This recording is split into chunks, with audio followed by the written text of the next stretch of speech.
Andy, you know, what Donald Trump is proposing is classic supply side, cut taxes, and the revenues will come when the economy grows because of the lower taxes. How much faith is there involved in that in order to achieve what Donald Trump says we should be growing 4% right now? Well, he's absolutely right. Look, one of the reasons GDP has been so pathetic over the past 4 quarters is because businesses haven't been investing. You want business to invest, cut taxes. He'll cut business taxes down to 15%. Another reason businesses aren't growing and creating jobs is too much regulation. We're over-regulated. He wants to reduce regulation. Every problem Hillary Clinton sees. If you go to her website, she comes up with another government solution, another mandate, another regulation. And on energy, look, Donald Trump wants to use all of America's energy resources, renewable as well as fossil fuels. Hillary Clinton is aimed at trying to control climate. She wants climate control, climate change. Donald Trump wants to develop jobs. He wants to grow the economy, which means using all of America's energy resources. So I think Donald Trump's plan will, look, it'll at least do 4%. Steve Forbes thinks it'll generate 5 or 6% GDP growth. So we've really got potential here to create some jobs and generate some economic growth. Evan? I don't know where they get this 4 or 5% number from. I mean, it's totally out of the air. I'll tell you. Yeah, no, it's totally out of the air. You kind of, you know, they make it up, and there's no way you could prove it. You cannot. Just let me ask you a question though. Going to the energy policy, Trump. Do you know how many jobs there are in the coal mining industry in the United States?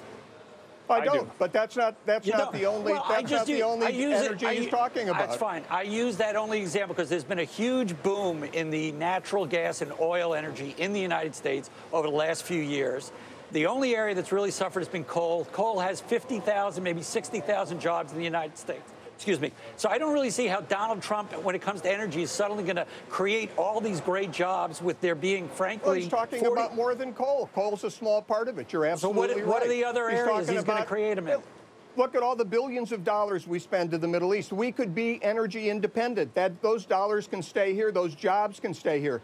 We'll build pipelines. We'll manufacture the pipe. I mean, there are tons of ways you can make money in the energy sector apart from the sun and the wind. I mean, there are many ways to generate jobs. Can I say something about that too? All right, let me just, for Hillary's side of the equation, though, I mean, when we talk about fiscal policy, she wants to increase spending to try and create jobs in that way, but doesn't, and I know that she wants to help pay for it by raising taxes on the ultra-rich in this country, but does that not, at the same time, raise the deficit, just as some say Donald Trump's tax cuts would? Well, I mean, I'm not an economist, but I mean, with the way he's talking about cutting taxes and raising defense spending by $150 billion. And infrastructure spending. And infrastructure spending by the same amount with no way to spend for it.